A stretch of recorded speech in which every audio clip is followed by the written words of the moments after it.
And welcome to the 19th meeting in 2013 of the Finance Committee of the Scottish Parliament.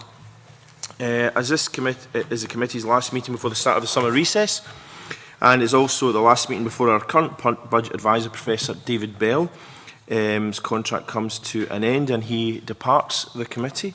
I'd like to take this opportunity to put on a record our sincere thanks of myself and indeed the committee for all the expert advice and support he has provided. He is in fact the longest serving member of the committee, none of us having been here before 2011, but of course David's been here since 2007. He has greatly assisted the committee in its scrutiny of the government's spending plans over the years in a very fair and equitable manner. So therefore I'd like to wish him, on behalf of the committee, every success in the future. I understand that Jim will be presenting you with a carriage clock later this morning. I'd also like to put on the public record the committee's decision to appoint Angela Scott as our new budget advisor, subject to approval of the Scottish Parliament corporate body. Angela is Head of Regions with the Chartered Institute of Public Finance and Accountancy, with responsibility for Scotland, Wales and Northern Ireland. And Angela will take up her post on the 1st of July, and the committee looks forward greatly to working with her. That being said, I'll now move on to the formal committee agenda. And the first item on our agenda today is to decide whether to take items 3, 4 and 5 in private. Are members content? Yes. Members have indicated their agreement. The second item of business today is to take evidence as part of our Stage 1 scrutiny of the Landfill Tax Bill. Can I therefore welcome to the meeting Eleanor Emberson and Nicky of Revenue Scotland, and John Kenny and Ronnie Robinson of SEPA. And we appear to have no initial statements this morning, so we're going to go straight into questions. And as usual, it falls on me to open the questions. So first of all, I'd like to ask some questions of colleagues from SEPA. And it's with regard to, obviously, the paper that you have submitted.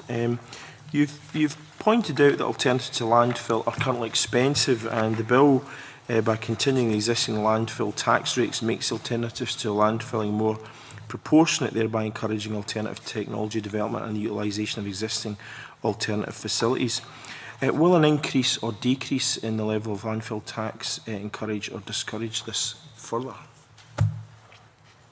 The setting of the rates, as you know, sits with the Minister currently, as the current proposal just now. The landfill, the rate that's been set has led to, it's been a success, that the landfill tax. It has changed behaviours in the waste management industry, as you said, and encouraged a move away from landfill to more environmentally sustainable solutions.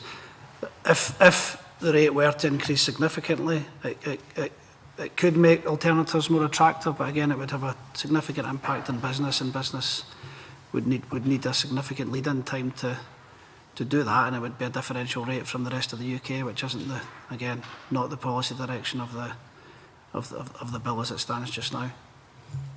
Right. Okay.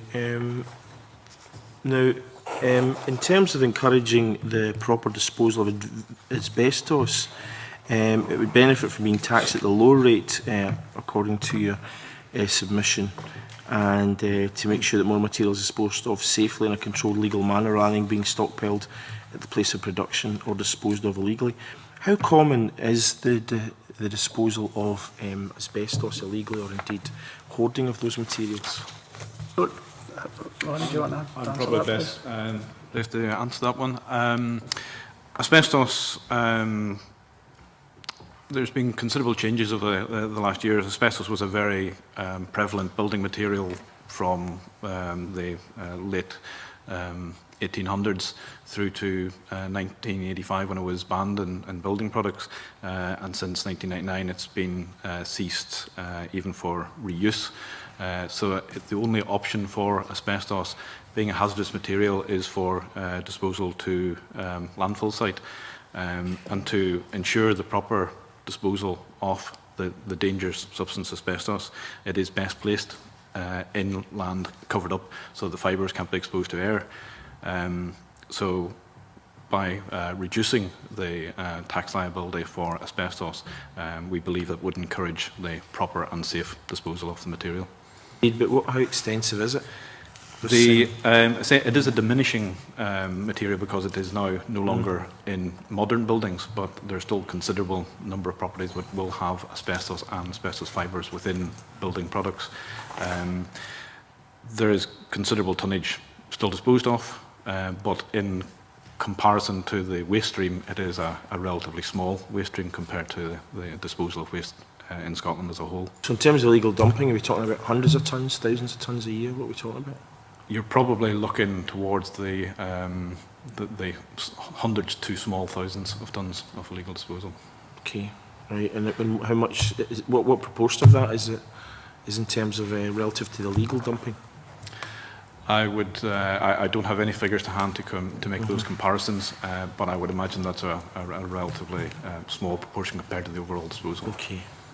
Now, in your paper, you talk about waste tourism and concerns with regard to that, but you talk about waste such as incinerator bottom ash being brought into the standard rate of tax instead of the lower rate. If that happens in Scotland but not in England, would that not encourage waste tourism? Yeah, it definitely has the potential to do that, yes.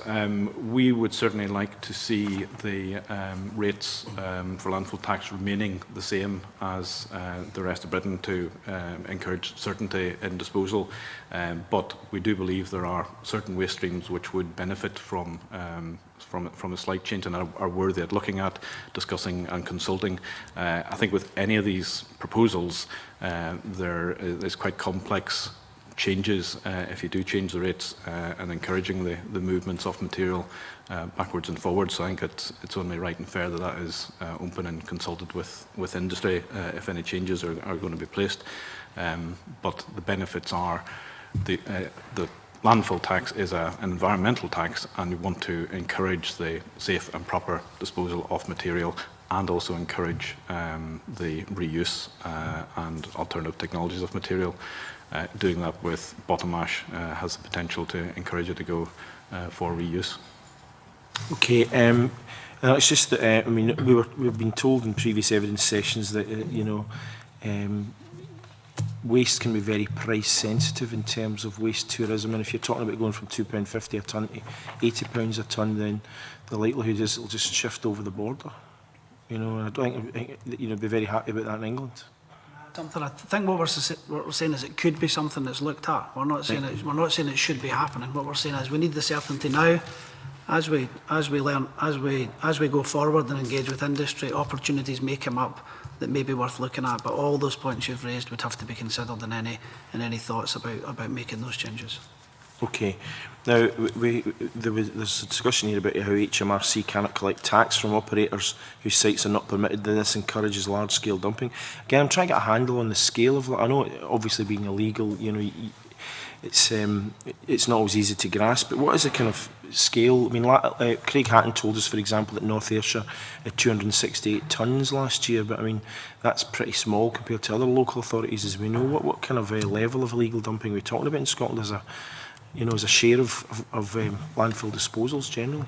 As you said, it's very difficult to quantify and give an actual number, but what SEPA has noted, particularly over the last few years, has been an awareness of large-scale illegal waste disposal and the involvement of serious organised criminality in the large-scale disposal of the illegal disposal of waste.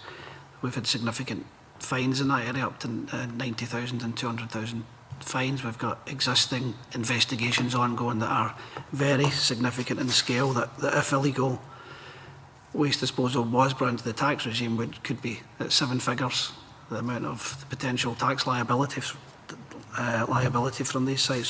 So difficult to quantify the exact number of sites. With SEPA in the last years submitted 25 reports to the Procurator Fiscal on waste-related issues, 5 of those relating to the actual deposit of waste. So difficult to quantify the exact scale, but we have become awareness of there's significant large-scale dumping, and that's the main concern, and that's where the main benefit, I think, of the potential of bringing in illegal waste sites into the tax regime. Okay, just to bring in Revenue Scotland, I just wondering what your view is on that particular issue. Well, the expertise on waste disposal is entirely with SEPA, as you would expect. I think there are two issues. I think there's the practical issue, which we've been discussing, about the level of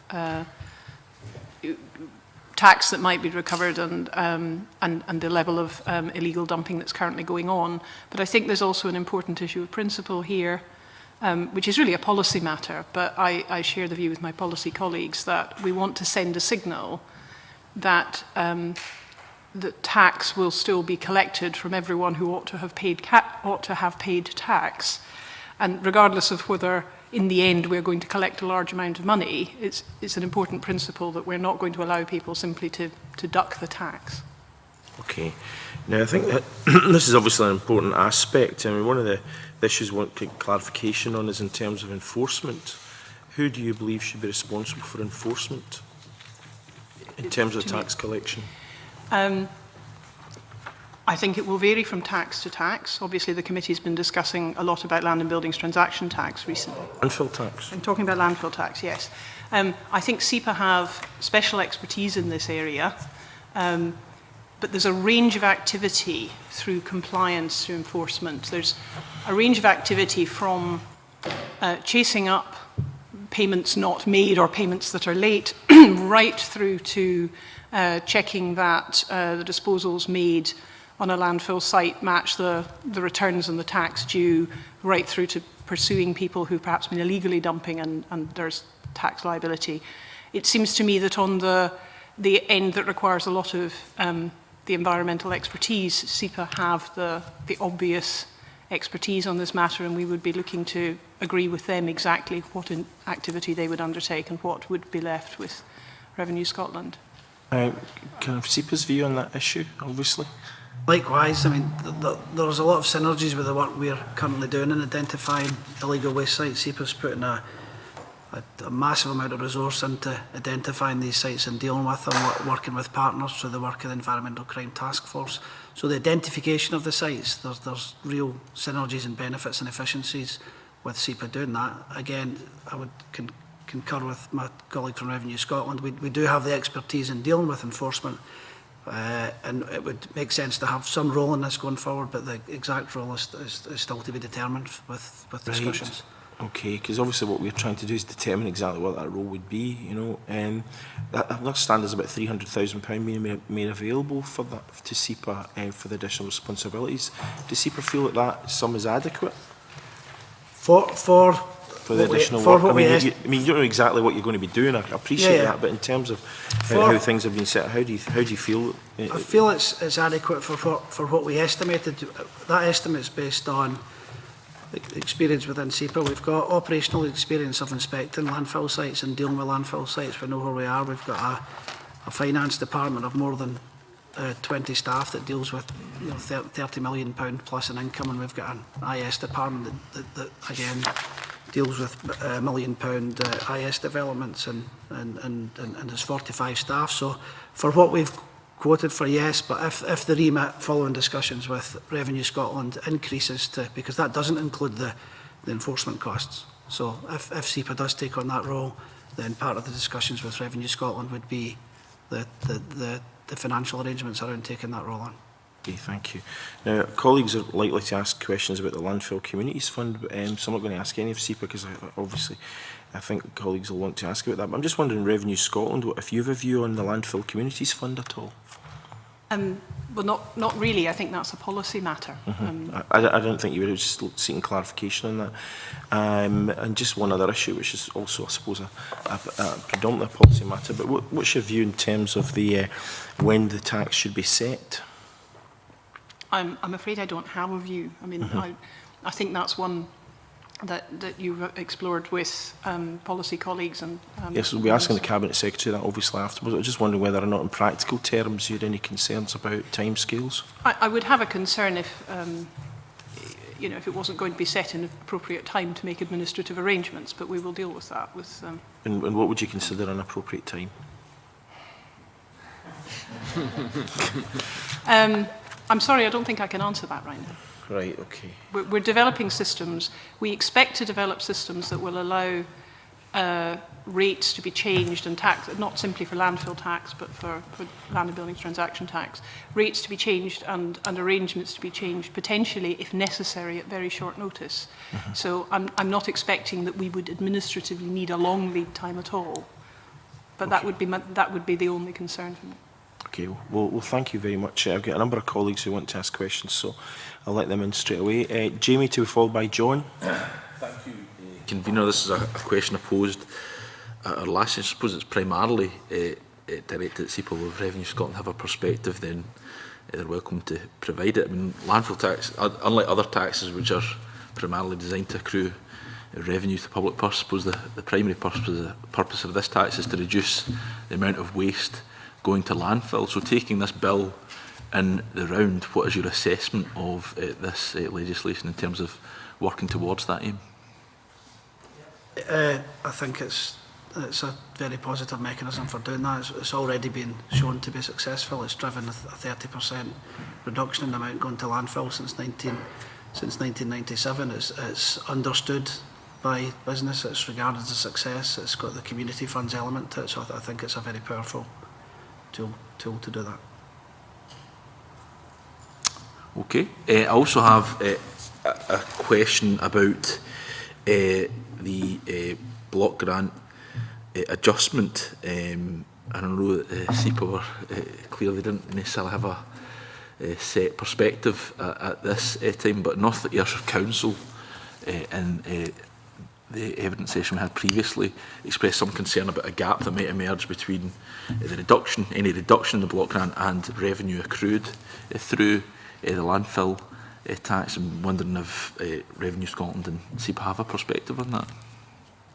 I think this is entirely a matter, again, I'm sorry, but I think this is a policy matter, and I think you've explored it quite thoroughly with colleagues. It's something to be negotiated between Scottish Government and UK Government Treasury, and you're aware of the issues. I'm not sure that there's anything more we could usefully add. Don't know if SEPA have anything to... I mean, the facts are there. It's just how it's negotiated out, I think. You wouldn't be suggesting a particular, maybe not Revenue Scotland so much, but SEPA wouldn't be suggesting a particular line to take in that negotiation? Our role is to collect the tax on behalf of Revenue Scotland. I don't think that would be appropriate. Okay, John, to be followed by Michael. Thanks very much, Convener. I mean, one of the points the Convener touched on earlier is this kind of waste tourism idea. I mean, is it SEPA's view that a small difference in tax rates, for example, between Scotland and England or Scotland and the Netherlands or something like that, does mean a lot of waste moves backwards and forwards? I would go with the prices you were given in the previous year and from industry. I think Jim Baird talked about £10 a tonne. I mean, these are kind of ballpark figures where it does make a difference. Yes. So SEPA's comfortable with the idea that we start off much in line with the UK and then we could experiment perhaps after that in the longer term? Again, yeah, absolutely. Yes. The business needs a certainty. And fine. The point's been raised that in some communities there's not a lot of recycling opportunities, for example in some of the islands, in the Western Isles. Should they be treated differently, do you think, for these purposes? I think again, but differently, I mean a different tax rate. Well, I think their suggestion was that for certain materials there might be a different tax rate because they would have to then, to recycle things, they would have to shift it off the islands onto the mainland, and the transport costs become quite prohibitive. There's regulatory mechanisms in place that my colleague might add more to this that allow exemptions and certain less strict standards for the island. I think that's a better way to address it than having differential rates, which could lead to this perverse tourism again of stuff coming back from the mainland to the island, etc. Which. So you feel the present system is fair towards the islands? I think it's better than the alternative of having differential rates. Yes. Okay. I think I would like to just emphasise that point as well, that there are exemptions from waste management licensing where certainly inert material and less dangerous material can be utilised for beneficial purposes, and there's avenues for that, and if that's what it's used for, then it wouldn't incur landfill tax as the bill stands at the moment, so that is a benefit. Also, I think there can be concerns if there was a difference between islands and mainland Scotland. There is the possibility of material going to the islands as well if things were cheaper. It all depends on the scale and differences between taxable materials. So we need to be very careful on any changes between other areas of Scotland. Okay, thank you. Now, I mean, up till now, SEPA's role has been to, I suppose, minimise a landfill and minimise tax. And now SEPA's going to have the new role of trying to maximise tax. So do you see a kind of slight conflict of interest in there between trying to keep the tax down and keep the tax up? I don't think it's SEPA's role to maximise the tax. SEPA's role is to collect the tax on behalf of Revenue Scotland. I do think there's a communication issue in there for industry to make that aware, because I'm aware industry has raised that point, whether there's a perception. SEPA's policy direction is in support of the government's policy direction and zero waste plan of reducing the amount of material going to landfill. I see much more areas of potential commonality than conflict. That's our role is not to maximise revenue. Okay. I mean, Revenue Scotland's aim would be to maximise revenue, I take it. How do you see the relationship in that regard to SEPA? Revenue Scotland's aim will be to collect the tax due. It will not be to maximise revenue, it will be to collect the tax that is due under the legislation. Well, I'm interested in that because, I mean, HMRC seem to have this slightly ambiguous position at times as to whether they are maximising tax or whether they're just sticking to the rules. And, I mean, HMRC's history is they go beyond the law and they try and increase the tax beyond what the law says. So you would not see Revenue Scotland doing that kind of thing? We'll come to this in more detail when we come to the tax management bill, which obviously will come to the committee excuse me, later on this year. But I cannot understand how we would operate beyond the law.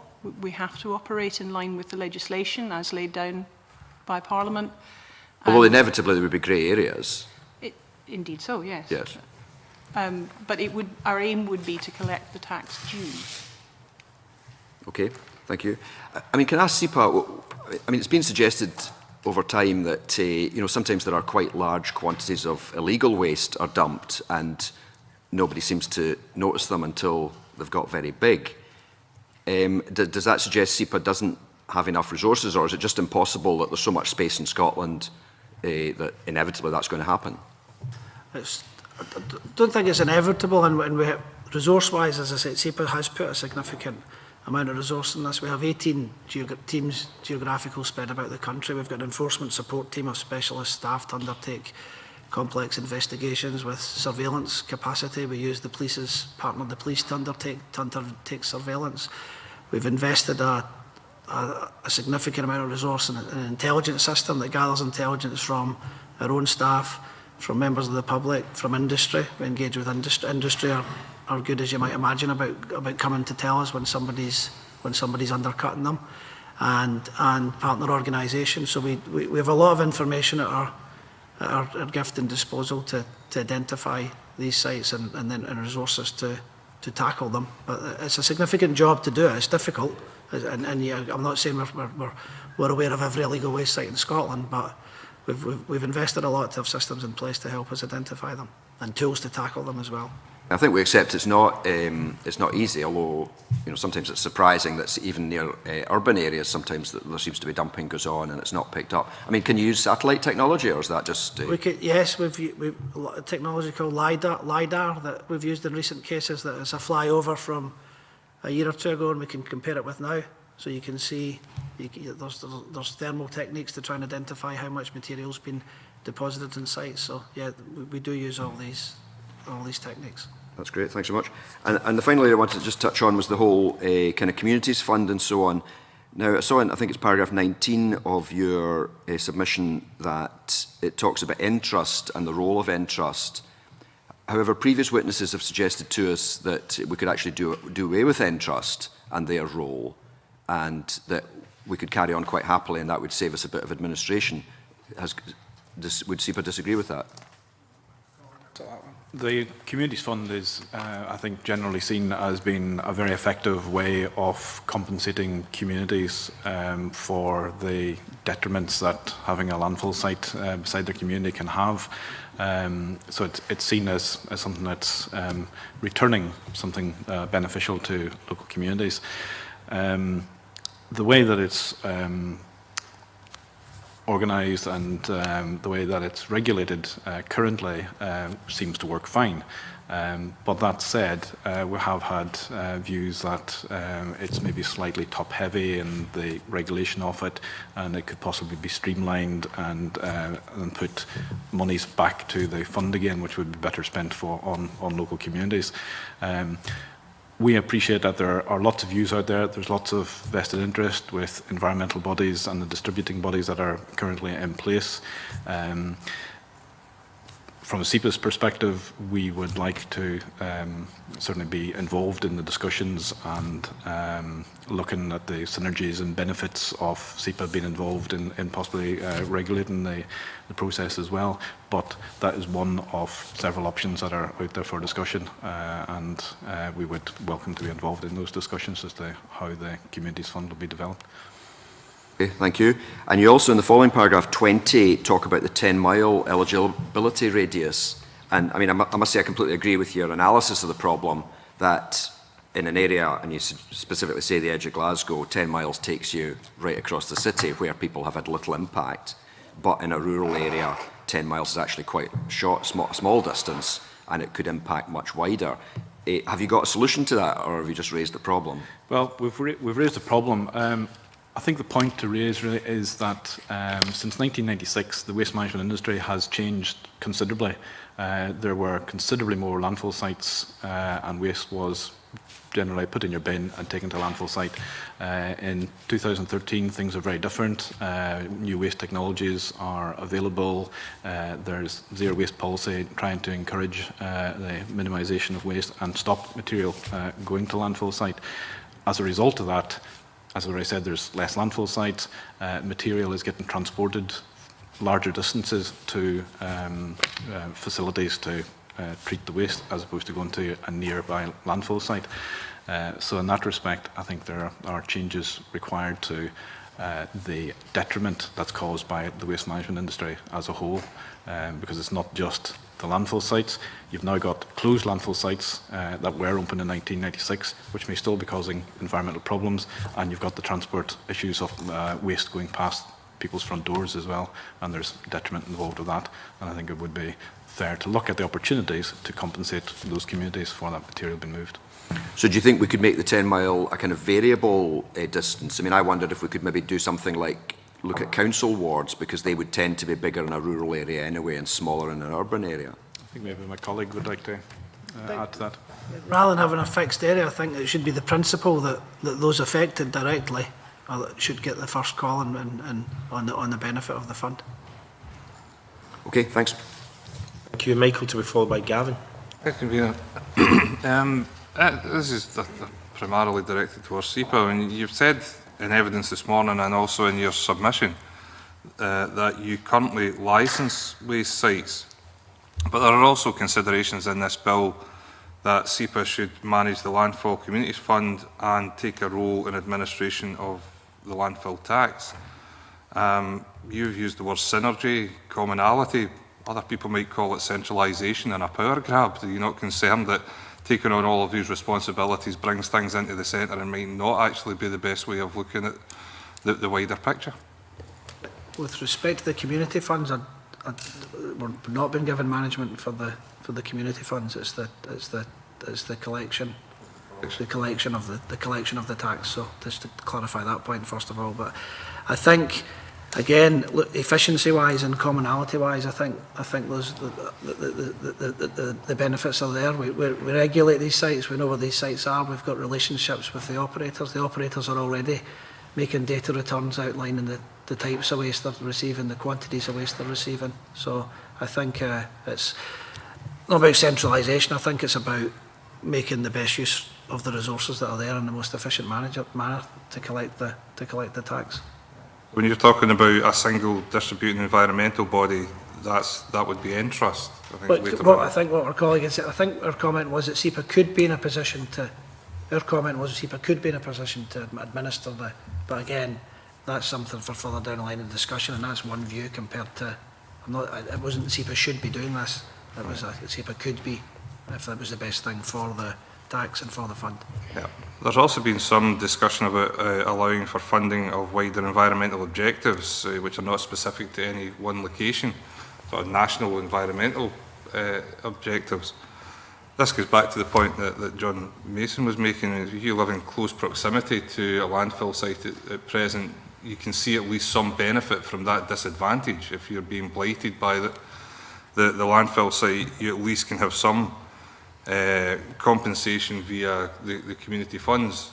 As the landfill tax receipts reduce, as they're intended to do, dispersal of it on a wider basis would diminish the amount of money that's available to those local communities by its very definition. So the local communities that have, over the period, have been disadvantaged by having these landfill sites, as things move forward, could be further disadvantaged by the dissipation of the landfill returns. Is that not the case? I think it's a very good point. I think my earlier comment that the first port of call should be those affected. But again, if you look at what the scheme, and again, this is SEPA, this is a view from SEPA. I'm not saying this is what should happen. It's currently dispersed a whole range of activities at various locations. So the first call should be on those affected. If there is a surplus or if there's opportunities, what we're saying is it may be worth to look at strategic issues to support the aims of the tax, and also potential issues around legacy sites and the public purse might have to pick up. The phrase vested interest was used earlier. Would it be a vested interest to say that the only call should be on the tax from local communities that are blighted by landfill, and it shouldn't be dispersed to areas that are providers of the material that go into the landfill? There's so many different views. So, Ronnie, do you want to add anything? I think I would probably just emphasise the point that I already raised as well with regard to the change in the waste management industry, and there's now considerably less landfill sites, which means there's closed landfill sites. Those closed landfill sites are still, potentially causing greenhouse gas emissions and potential smells, etc. So that's, communities that are still being affected by them, even though they're closed. One final point, Convener, it's about the parochialism again. I don't make any apologies for pointing out, but the very reason why there are so many landfill sites around my community is because of the road network, which lends itself to bringing materials to a central point. As we move away from landfill into other means of disposal of waste, for that very same logistical reason, we are now the focus of some very live proposals for incineration. So again, we're going to be the focus for the changes in waste management. So we continue to be affected by waste management, even though the means by which we dispose of it changes. So where's the advantage to our local communities as these changes take place? You want to consider looking at dispersing the money elsewhere. The fact from, as you say, based on location and in economies in the free market, it's going to go to where the infrastructure is and the costs are to do it. I'm not aware of any opportunities within incineration for similar taxation, but as I say, the communities fund. Back to my first point was that those affected by it should be the first point of call for the fund. So you can see the point that if we're going to be the dumping ground, we should be the people that benefit from any taxation that results from being the dumping ground. Well, like I said, those affected should have the first call on the monies in the fund. Or only call. Well, that's a matter of opinion. Thanks very much. Thank you. Brief one, first of all, to SEPA. In terms of paragraph 10 of your submission to this committee, a section about taxes through illegal dumping of waste, you say that SEPA would urge the government to take this opportunity to address this issue by including illegal deposits of waste within the definition of a taxable deposit as outlined in the bill. Just for clarity, are you saying there should be something else additional in the bill that isn't yet covered, or are you just basically applauding what is in the bill? The latter. The latter. Applauding what's in the bill. Okay, thank you. Secondly, paragraph 29 of your submission talks about landfill tax administration. In order for you to do that, you're saying you'd need authority to audit landfill tax records. Could be done through an amendment to section 108 of the Environment Act or provision of additional powers of entry through enabling legislation. Have you had that conversation with government, and is that one now resolved, or is this something the committee needs to pursue? Well, my colleague from Revenue Scotland will add to this, but we're looking at there's discussions of whether the best way to do that is it to give Revenue Scotland the powers under the tax bill, and for them to delegate that to SEPA, or which I think is, which my colleague can add, or whether that's the most appropriate route to get those powers. In your view, it's in hand? Yes. Yeah. Okay, thank you. Third one, maybe a slightly curt question, if I may. Again to SEPA. Last week we had evidence from a number of organisations, but in terms of the written evidence, both North Ayrshire Council and SERA said words to the effect of SEPA has a skills gap for tax administration. How would you respond to that statement? Respond first of all by pointing out where we have this existing skills that will help, but acknowledge the fact that there is a potential gap there, and in our costings we've allowed for the development of guidance and staff training to plug that gap. So your view is that you'd accept there is a gap today, but yeah, I mean it's a different kind of audit. We've got a lot of auditing skills and landfill skills. We know about landfills, but there's a bit more to do audit of tax returns. But the base is there, and there's funding in place to upskill where required. Okay, but in your view then, by April 2015, when the tax goes live, there won't be a skills gap. That's right. Okay, and finally, if I may, this is aimed at Revenue Scotland, but SEPA may have a view. Clearly, there will be synergies. Clearly, your two organisations already work together and will continue to do so. In terms of the legislation, though, in your view, as it stands, are the responsibilities between the two organisations clearly defined? Is something else needed to make sure that it's crystal clear within the legislation? I think there are two things there. First of all, I think a lot of the powers and the issues we've been discussing where we need to be clear between SEPA and ourselves will actually arise when we discuss the tax management bill rather than the landfill tax bill itself. But even when we have the tax management bill, I think there will need to be a further document that won't be part of the legislation, but there'll need to be a formal agreement between Revenue Scotland and SEPA, and we already are clear on that between ourselves that we will need to develop this once the tax management bill is sufficiently far through its consideration, and that should be a public document that the committee would have an opportunity to scrutinise.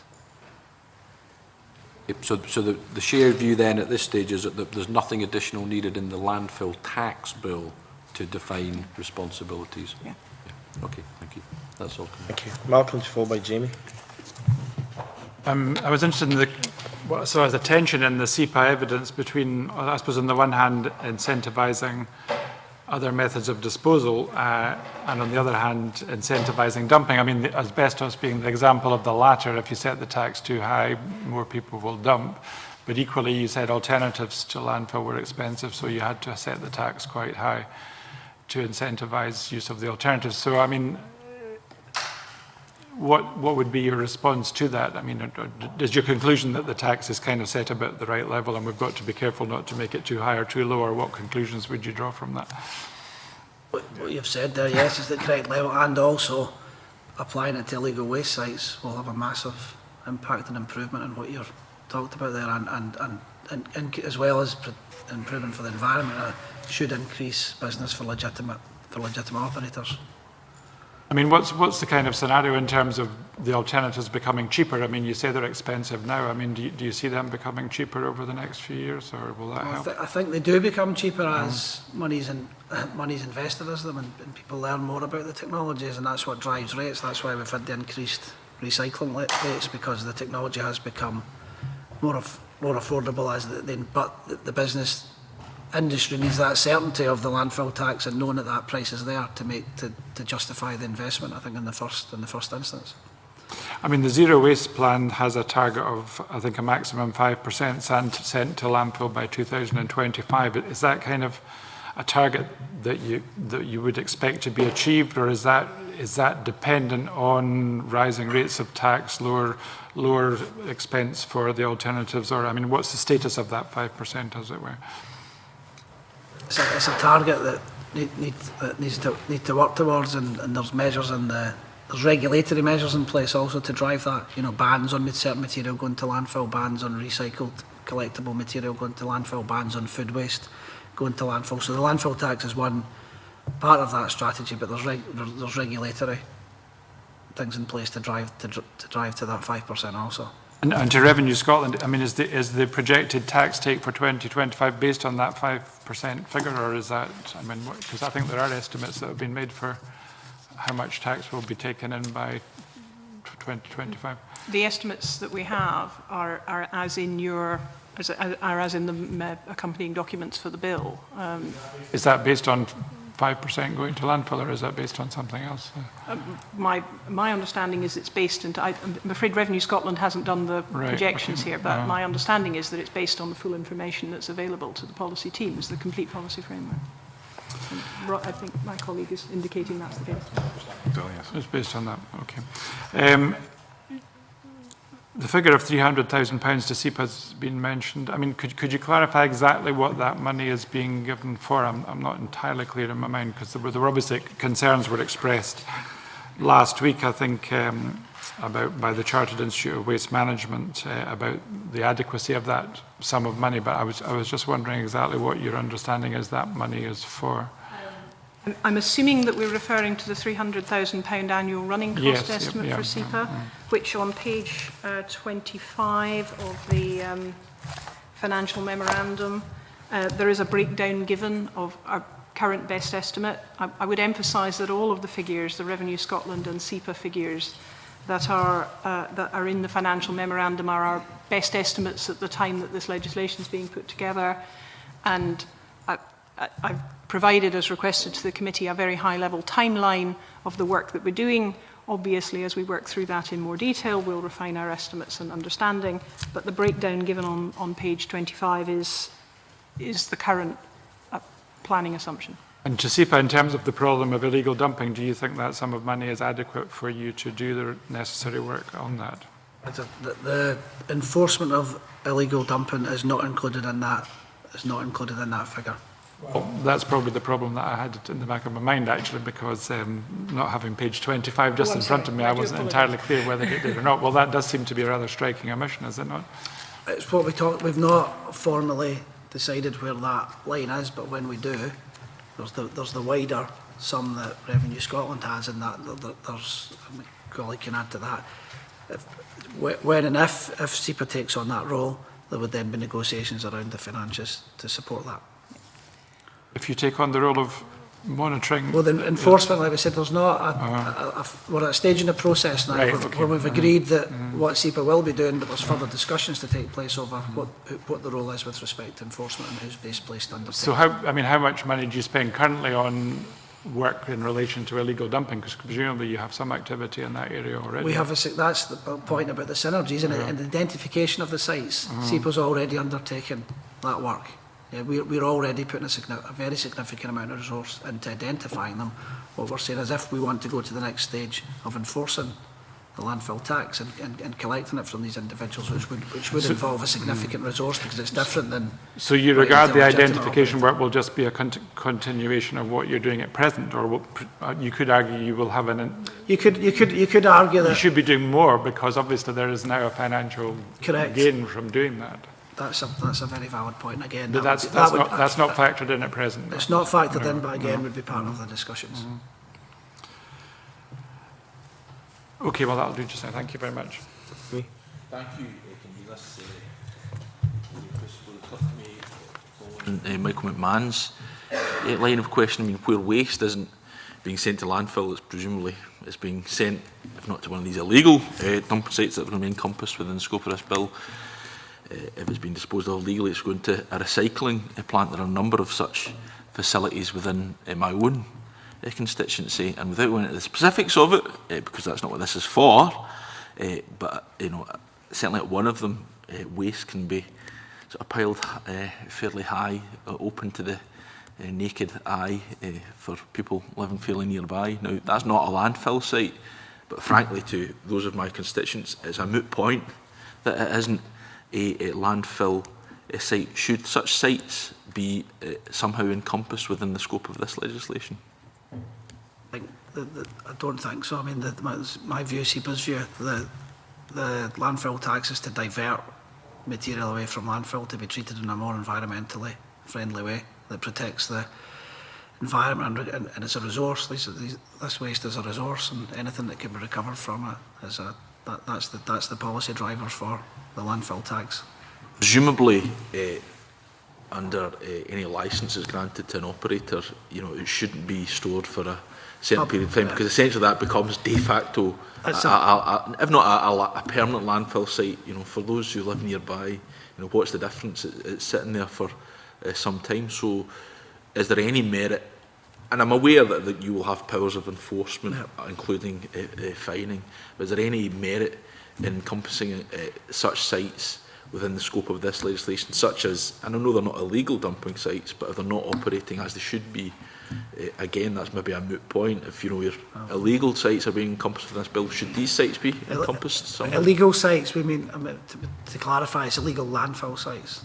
I'm aware of what it means, but I'm but talking about a particular I think issue. it should be stick to landfill. I mean, to go into that, would be a whole different ballgame. The industry would you'd have to think through all the impact of all that. I think that the focus should stay on landfill, but there is controls and systems in place to regulate these sites. That site will have a permit, and that site will have conditions that says X amount of tonnes can be stored. It can be stored for X amount of days. There'll be no offensive odour outside the boundary. I think the way to tackle that is through the permit and compliance with the permit. Well, it won't surprise Mr Kennedy to know I'm in regular contact with SEPA about the site that I won't mention. I won't take up further just now. It could be, but on another point, with these sites, similarly, there are any number of trucks bringing refuse through communities, just as you would have a landfill. So, in terms of the communities fund, are these areas sort of viewed as being having merit for getting support through that fund as well?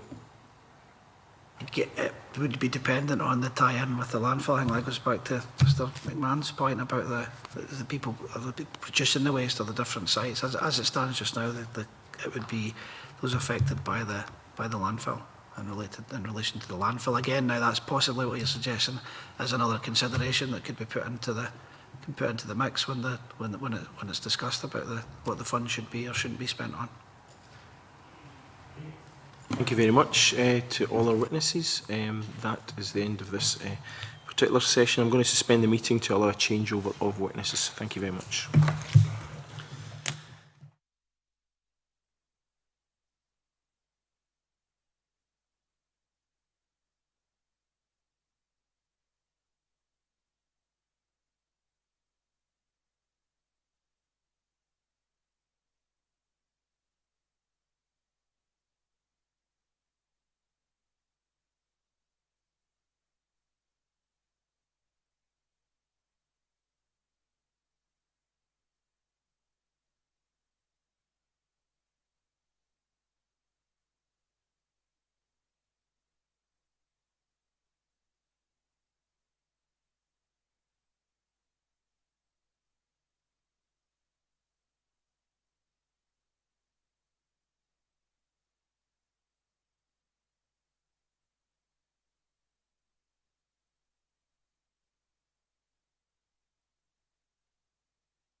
Okay, we'll now continue to take evidence on the landfill tax bill at stage 1 from our second panel of witnesses this morning.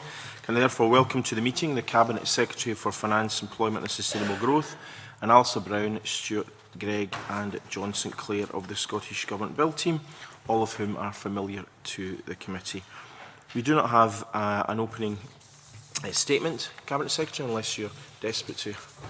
I could provide one if it was helpful to the committee, but I suspect the committee will possibly have heard some of it before, so happy to answer questions. Okay, we'll go straight to it then, Cabinet Secretary. First one is, I'm going to ask about forecasts. It's highly likely that the Scottish Government Zero Waste Plan will see both the quality and type of material landfill in Scotland change substantially, with far less material going to landfill and what is landfill being mostly inert materials. And we have looked, for example, at OBR predictions before. We saw that in March 2012 it was 151 million for financial year 2015-16, and the prediction in March this year was 105 million for that same year. I'm just wondering what the Scottish Government estimates are at the moment for that financial year 2015. And given the fact that this bill will allow collection of tax from illegal dumping, whether that has played a part in your figures, and if so, how much that will be expected to raise in that year? The Scottish Government convener hasn't made a specific estimate of the expected tax receipts from landfill tax in 2015-16. We have, however, noticed and noted the significant change in the predictions and projections that are made by the OBR, and I think the difference that you cite, convener, in 15-16 of £151 million emerging from the OBR in its March 2012 forecast compared to its 105 million in March 2013 illustrates a very substantial change and difference in forecast. The £105 million forecast would strike me as being, much more conceivable.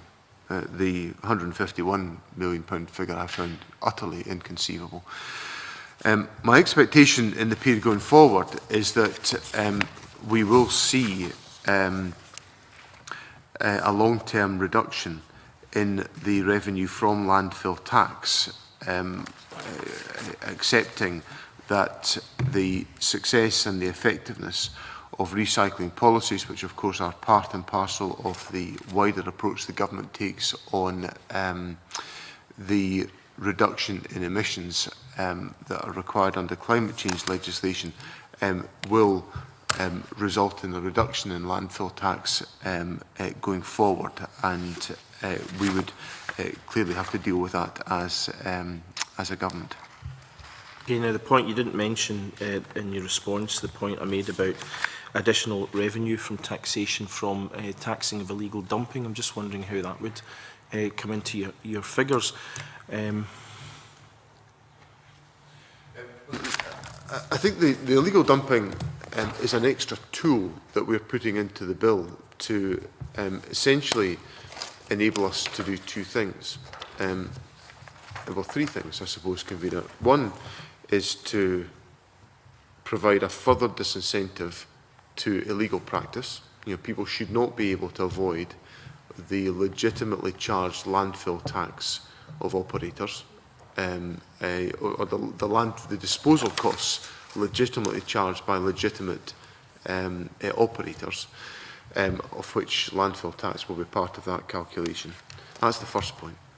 The second is to strengthen the business opportunity for landfill operators to dispose of these materials properly and effectively in accordance with the wider regulatory infrastructure. And thirdly, to essentially put all of this activity into the wider environmental agenda of the government in terms of more sustainable waste disposal and utilisation within our society. Now, it's not, the illegal dumping is not I wouldn't characterise it as a revenue raiser. It is there primarily as a disincentive. If it results in revenue being raised, actually, it'll probably have a double impact on us, because we'll get a fine for illegal dumping and we'll get a charge at a legitimate disposal point when the waste has got to go to a landfill site for disposal. So I accept that there may be financial benefits arising out of the crackdown on illegal dumping, but the motivation behind it is not purely and simply as a revenue raiser. It is there to ensure enforcement of the existing legal framework. If it gives rise to a further benefit to the public purse, then so be it. The reason I've been asking about this is really because of the issue of the block grant adjustment, and whether or not, for example, that would be something which would be part of the negotiations and discussions in terms of the final block grant adjustment. And clearly, we need to try and hone down the. I don't think the proceeds that would arise from illegal dumping. It's difficult enough to predict tax rates. It's even more difficult to predict what might be the proceeds from a fine type element of the legislative provision. So I could see no real or credible basis for that being able to be advanced as part of the block grant adjustment. Okay, I want to move on to delegated power provisions. The Delegated Powers and Law Reform Committee's report said, and I quote, Section 41(3) of the Bill creates a bespoke type of parliamentary procedure which is referred to as provisional affirmative procedure. Were a provisional affirmative instrument to be made immediately prior to the summer recess, the Parliament's approval of the instrument continuing to have effect would not be required to be obtained until 28 days after the Parliament returns from recess. In such cases, therefore, new measures imposing taxation could be in place for up to 3 months before the Parliament is required to approve them. So the question really is why the Scottish Government considers it appropriate to be able to modify the basis of taxation without securing agreement of Parliament through an affirmative procedure. Essentially, Convener, the issue comes down to giving the Government the opportunity to be able to take forward tax changes and tax measures which we may consider to be necessary to have immediate effect. And I accept that this is new territory for the Parliament to be entering into, because we have never previously before been taking decisions of the character of decisions that we are now required to take in relation to the tax provisions. So although I can see the scenario that's been painted by the Delegated Powers Committee, but I would contend that that represents some of the implications of Parliament moving into a different space in terms of the necessity to apply provisions which would have early effect. And I'm certainly very, obviously we'll consider carefully the issues raised by the Delegated Powers Committee as we consider the developments of the bill, and obviously would be interested in the views of the Finance Committee, where these issues will be material to the actions of the committee. Okay, and in terms of delegated powers to SEPA, Section 35(1) permits the tax authority to delegate any of its functions other than functions legislating to SEPA. So when a statutory function has been designated, that should be publicly and clearly identified so that persons regulated by the regime understand who's authorised to take what steps, but no provision for the publication of such delegations is provided in the bill. And the Scottish Government has advised that there would be an opportunity to revisit this in the Tax Management Scotland Bill to be brought forward next year, but there's been no firm commitment to do so. Just wondering if you can give us a commitment to do that today. Well, I'll certainly give the committee the assurance that I'll look very carefully at the issue that's been raised. I think the government has every desire to be transparent on all of these questions, so we're certainly very happy to consider the the issues that are raised. There will obviously also potentially be implications on this point in relation to the composition of the Tax Management Scotland Bill, which of course is coming in the next parliamentary year. But we'll certainly explore and respond in relation to the committee's report on that question.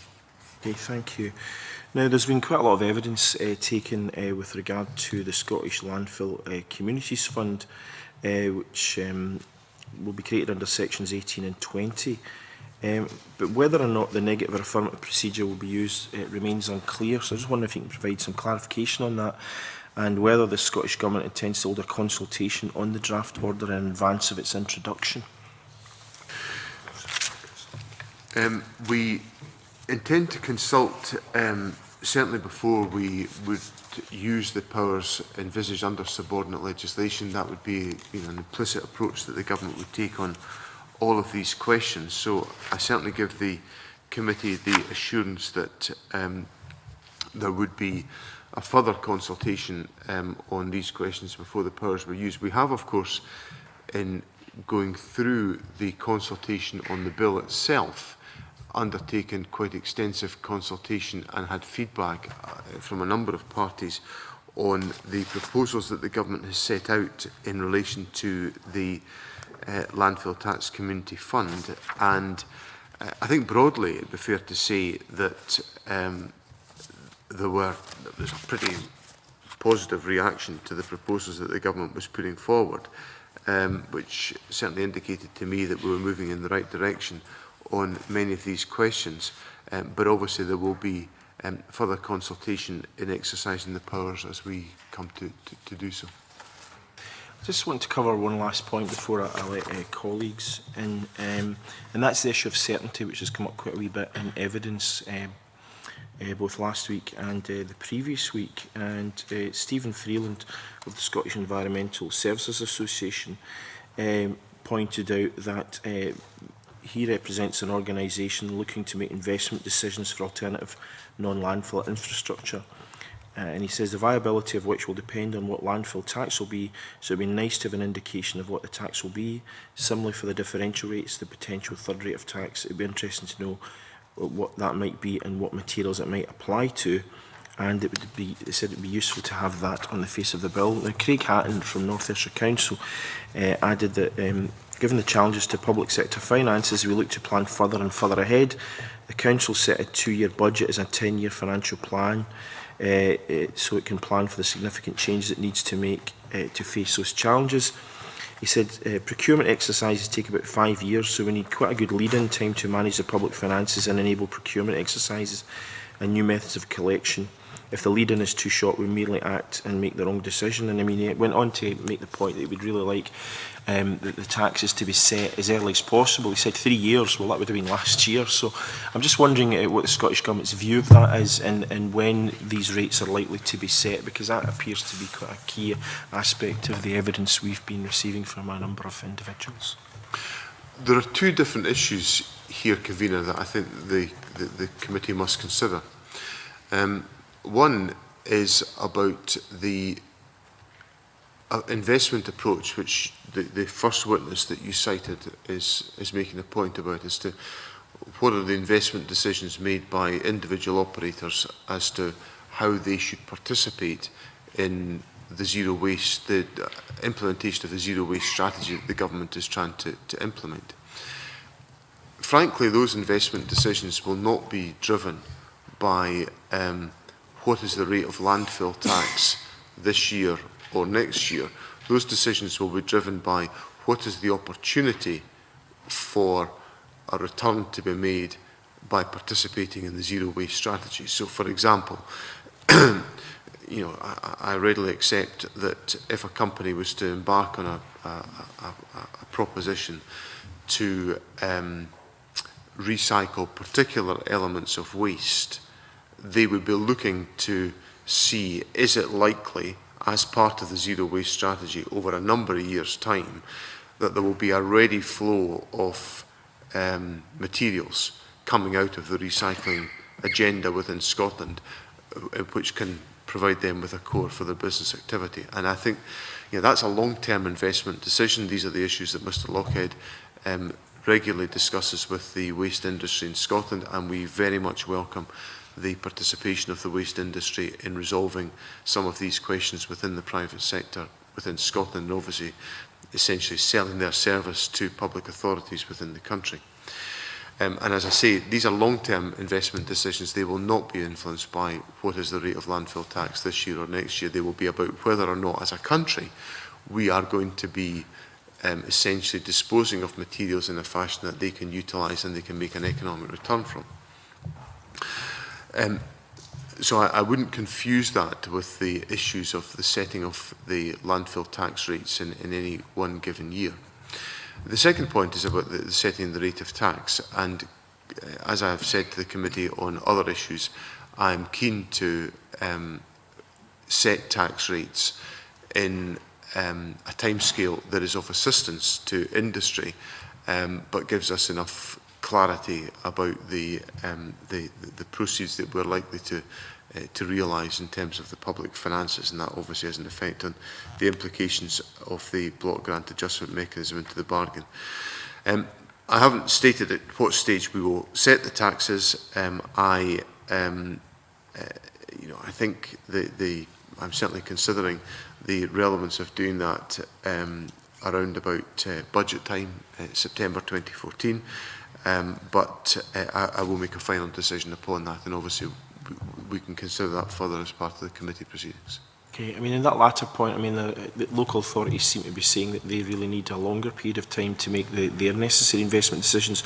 But in terms of CESA, some of the evidence we've had is saying that for as little as £10 a tonne, there could be a difference in whether waste remains in Scotland or goes to England, or indeed vice versa.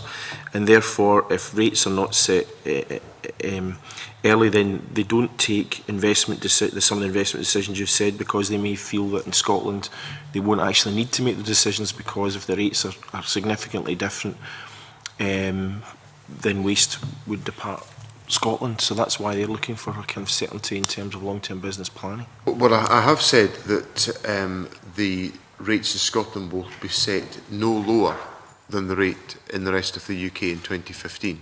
So, that's a clear statement that I've made already. I'm mindful of the information that's been put in the public domain about the fact that a relatively small differential in cost might lead to waste transit. I think the issues, and I come back to the answer that I've just given to you, Convener, about the long-term investment. The long-term investment decisions, I would contend, have relatively little to do with landfill costs, but they have everything to do with the long-term implementation of the zero waste strategy. We have to reduce the amount of waste that we put to landfill. It's not a point of debate or contention. We will have to do it as part of our zero waste strategy, which is an integral part of our agenda on tackling carbon emissions. So it follows utterly for me that there is policy certainty that there will be opportunities in the waste disposal environment that will present themselves as perfect candidates for long-term investment for individual companies that are interested in that area of activity. I mean, the issue is, although you've said it won't go lower than what the UK have done, it's how high it may potentially go, I think, is the issue there. But what I'd say there, Convener, is that I recognise the issues that have been raised by the by industry about the variations in cost that might lead to differential practice in transit in waste disposal, and I'll be mindful of those issues when I set the rate of tax. Okay, thank you. I'm now going to open up the session to colleagues around the table, and the first person to ask a question will be Jamie, followed by John. Thank you, Convener. And, you mentioned the block grant adjustment yourself, and that's the area I want to explore with the Cabinet Secretary. Clearly, this tax, the landfill tax, is somewhat different from the other devolved taxation powers in that, and the Cabinet Secretary has already set out, we hope to decline the revenue accrued through landfill tax. And that's perhaps an issue in terms of how it might take forward any negotiations about the block grant adjustment. Some concern has been expressed about a gap that might emerge between that adjustment and revenues accrued in future years. North Ayrshire Council mentioned this in our last evidence session, so I'm just wondering if the Cabinet Secretary thinks that's a legitimate concern, and if so, if that's uppermost in his mind as he takes forward the negotiations about the block grant adjustment, perhaps where these negotiations might be. Well, the negotiations are ongoing, Convener, and and I'm not in a position, not because I'm kind of retaining information as private basis, I don't know the extent to which the UK government will want to resolve these issues before the spending round is announced next Wednesday, which of course will, as I understand it, provide us with our budget numbers for 2015-16 when stamp duty, land tax and landfill tax will be abolished in Scotland. So the issues become very relevant for that budget setting process that will be announced to the House of Commons next Wednesday. So I can't tell the committee whether there will be agreement on those questions between now and then, or whether that will be left as an issue that that will be yet to be resolved as a consequence. Obviously the committee has, the convener has written to me saying that the committee will be unable to provide me with its view on block grant adjustment in the light of the fact that it's not heard from the Chief Secretary. But I think the committee has to be aware that there may well be a missing element from the budget round announcement that's made next Wednesday by the Chancellor of the Exchequer, because we don't yet know what will be the block grant adjustment mechanism. So that's on the issue in general. On the specifics of landfill tax, I think one of the things that we have to avoid in the discussions around block grant adjustment is essentially a solution for each of the individual small taxes, because they will be different. We know that landfill tax is going to go down in terms of its receipts in the medium term. I don't think, other than the initial estimates of the OBR, which actually suggested, the initial estimates of the OBR suggested significant growth in landfill tax receipts from 115 million in 2011-12 to 157 million pounds in 2016-17, and the only people on the planet that must have thought that were the OBR, because nobody else would ever have come to that conclusion. So at least we're in a more sensible place about the pattern of landfill tax. But so that will go down. I think the way to address that is to make sure that we have a discussion and an agreement that relates to all of the small taxes that are devolved, which takes into account some of the fact that there is likely to be a loss of revenue on landfill tax, and come to a reasonable position on the totality of block grant adjustment that should be taken into account. But that's, as I say, that's still the substance of discussion that's going on with the Treasury on these questions. You feel able to tell us, but I mean, in terms of, do you get any sense that has been taken on board? I don't know is the answer, because that would require me to foresee the outcome of the discussions with the Treasury, and we've not concluded those discussions. There are ongoing discussions taking place about these questions. I don't think they'll be resolved by next Wednesday. I'd be very surprised if they are. So we'll have to talk some further about the details around these points. But I think the fact that we now have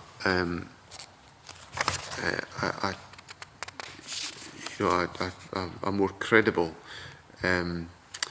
expectation of revenue coming from the OBR and we can certainly provide to, and I'm pretty sure have provided to the United Kingdom Government, our expectations as a consequence of, yes, in the financial memorandum, we predict a decline in landfill tax revenues from about 107 million in 2015-16 to about 40.5 million in 2025. So those are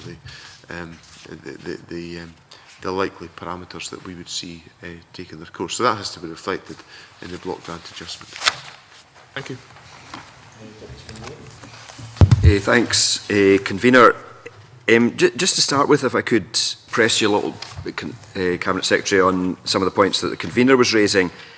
I mean, I take the point that investment in recycling facilities and such like is driven by the policy direction and not just by what the rate happens to be in a particular year.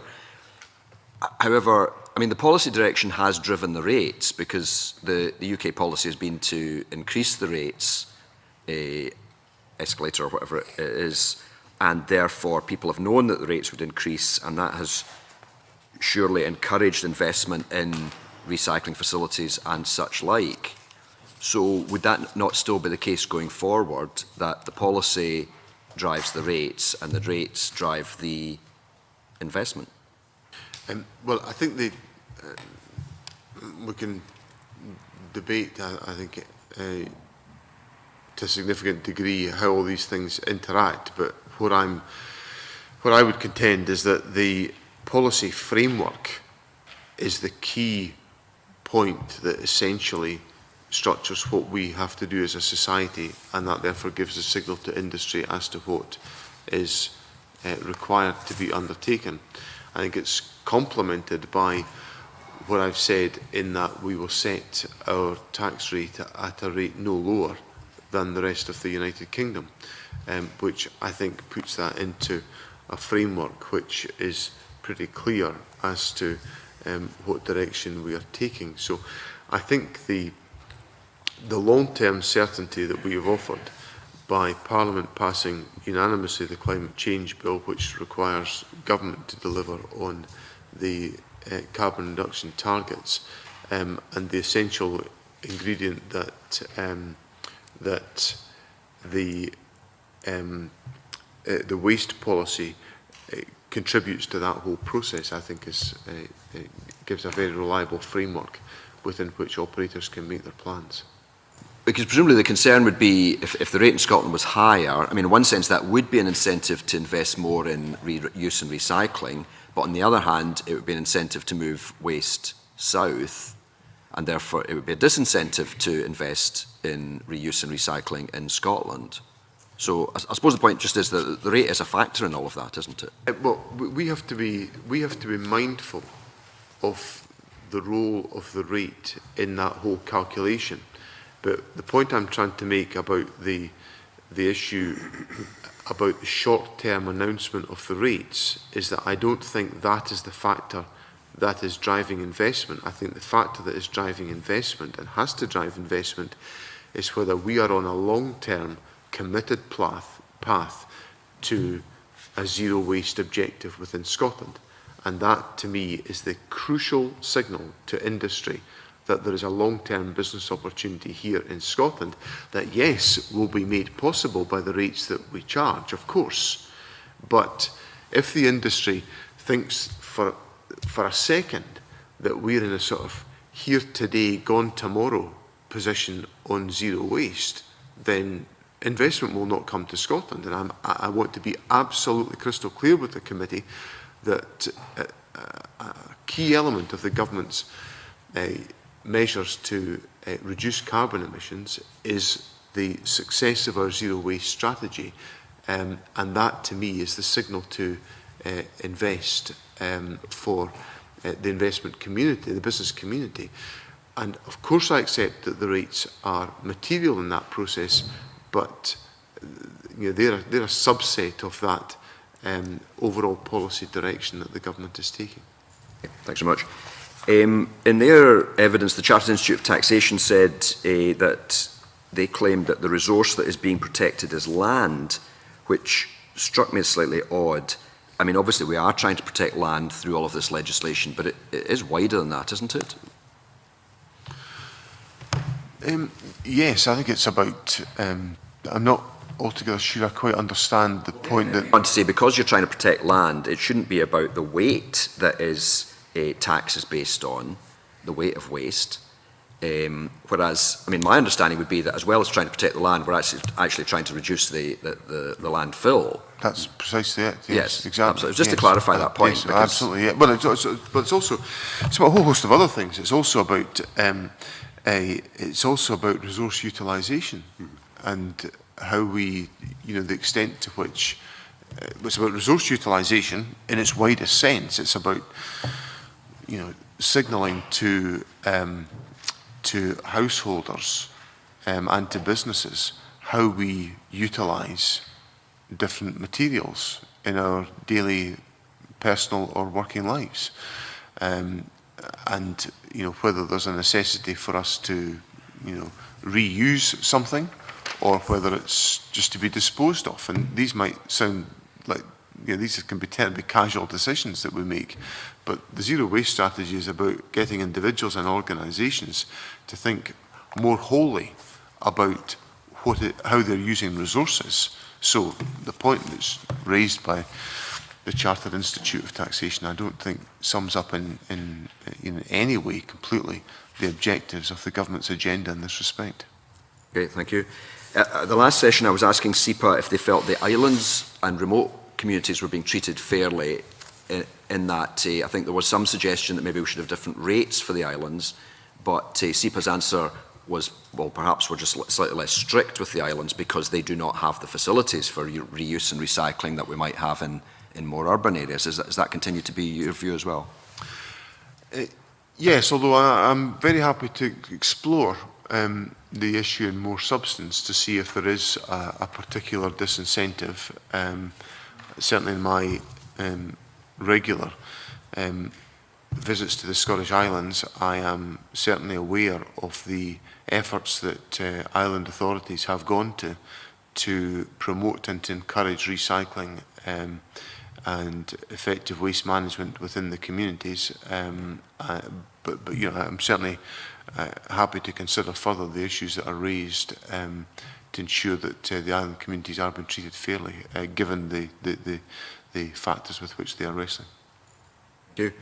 One of the points that's come up a number of times has been the resources for SEPA, and I mean, we know that there is a certain amount of illegal dumping going on at the moment, and I suppose the question is, would more resources for SEPA reduce that, or is it not as simple as that equation? And I mean, if they're missing things at the moment, are they going to miss things in the future? How do you see that? SEPA operates essentially. SEPA receives grant and aid from the government, and SEPA also levies charges relevant to its functions. Without its charges going up in any way significantly, grant and aid has fallen as SEPA has become a more proportionate organisation and has operated more efficiently. And I pay warm tribute to the leadership of SEPA who've taken forward that agenda very effectively in the course of the last 6 years. So I think there's a strong performance level there within SEPA, which in which the organisation operates and functions very efficiently and very effectively. The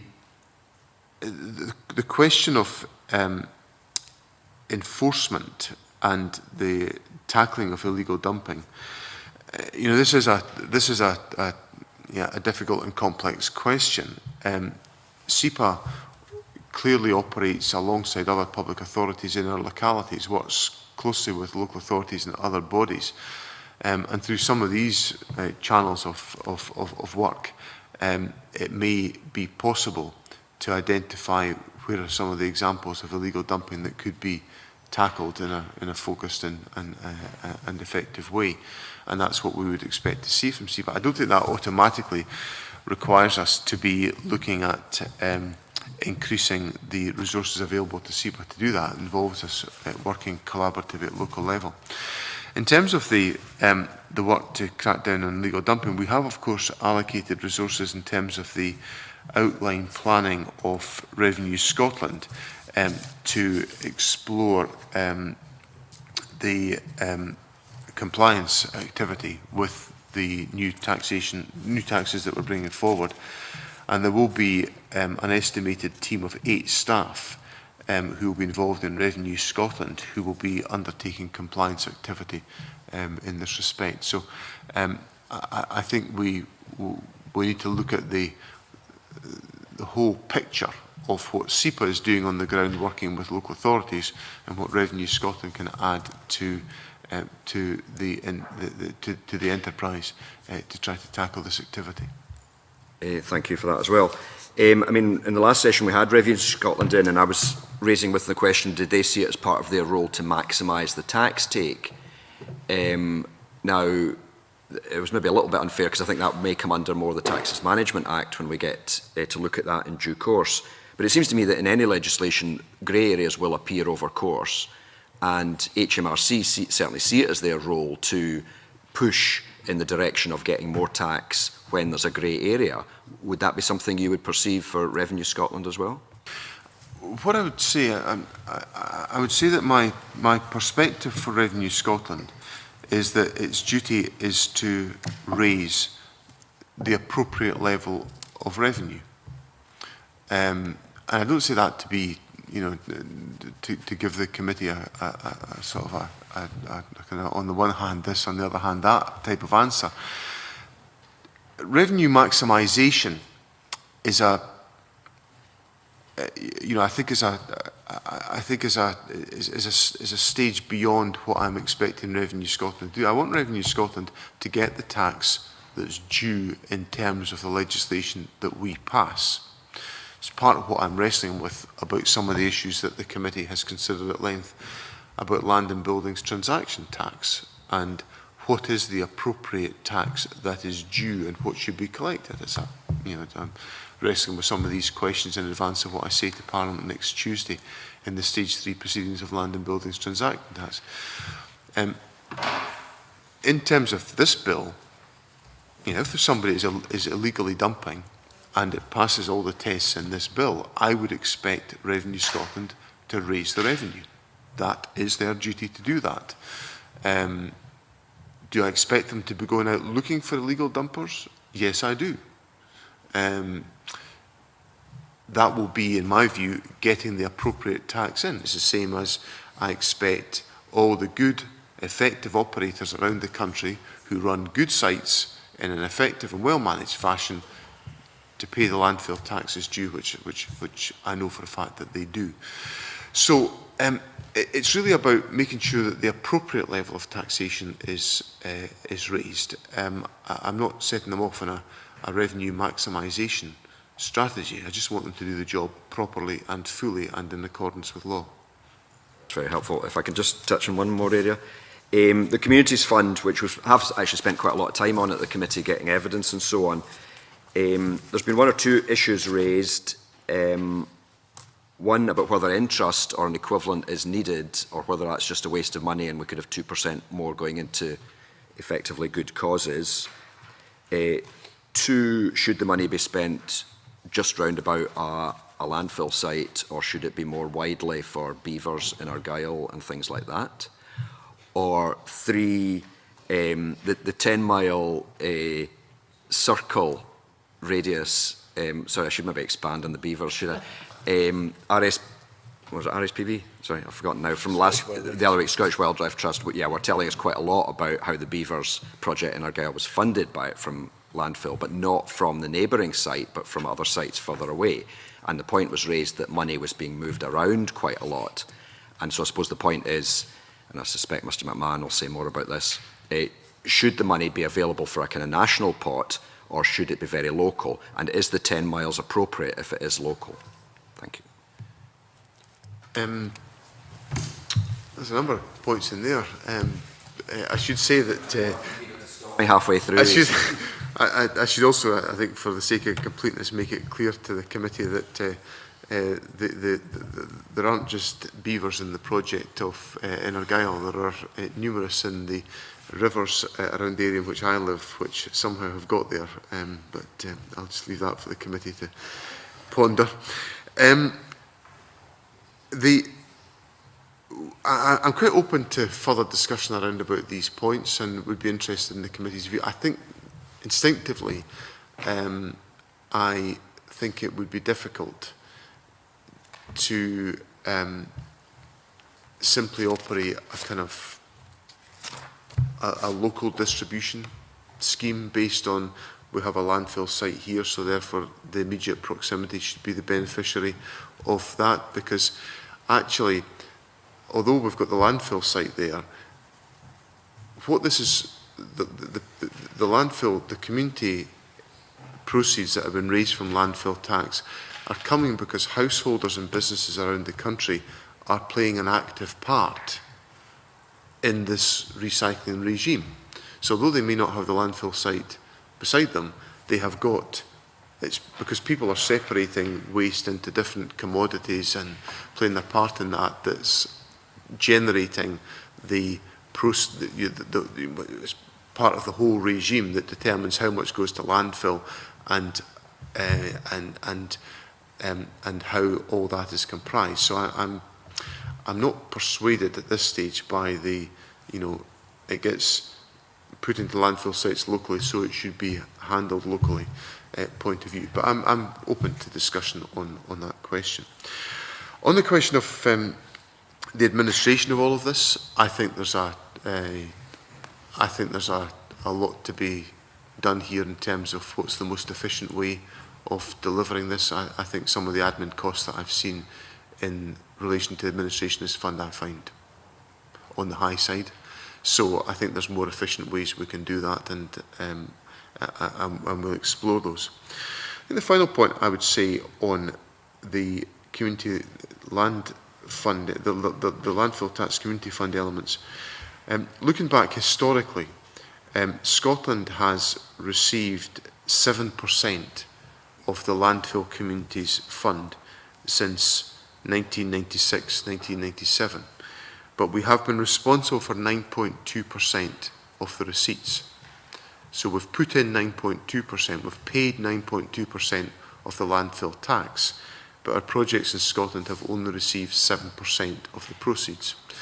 Now what that says to me is we have an opportunity here to ensure there is greater and more significant benefit into Scotland as a consequence of A, keeping the pot within Scotland, and B, administering it more efficiently and at a lower cost. It's just a point I just want to mention after John's contribution about islands. I mean, I don't think that they're necessarily particularly lenient in terms of islands. I mean, if a cow drops dead in the island of Arran, the carcass can't be buried in a corner of a field. It's still got to be shipped all the way to the island. So I think that there is, quite strong environmental regulations on islands, just like there is everywhere else. Gavin, to be followed by Michael. Just a couple of brief ones. Cabinet Secretary, you talked about the government's thinking of when the rates might be confirmed for April 2015. Does the government have a view at this stage that when they do that, will they simply put the rates forward for one financial year?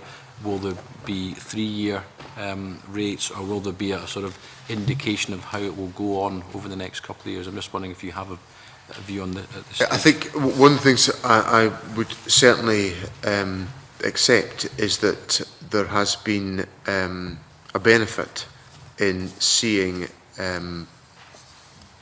having knowledge of, if there is to be an escalator, for example. I think having knowledge of there being an escalator has been helpful to the whole process. So I'm mindful of that point in terms of determining how much detail we could set out when we set the rates at the first instance. Another question on the Delegated Powers and Law Reform Committee. The convener raised, I think, most of the questions that they raised, but the one that he didn't raise, in terms of section 13(4) of the Act, that's the amount of tax and qualifying material. The orders there are sometimes by provisional affirmative, which is what the convener asked about, but also sometimes by negative. Sure. Just check the reference, Mr. Brown. Section 13.4 of the Act. 13.4, yeah. Okay. Or paragraph 13 onwards of the Delegated Powers and Law Reform Committee report. I don't know if you would have their report in front. I don't have that report in front of me, but I have the Act in front of me. The point raised by the committee is this. Provisional affirmative procedure you've been asked about already, so I'm not going to ask about that. But there's also negative procedure under that section in cases where the tax is being narrowed. So either things are coming out of it, for example.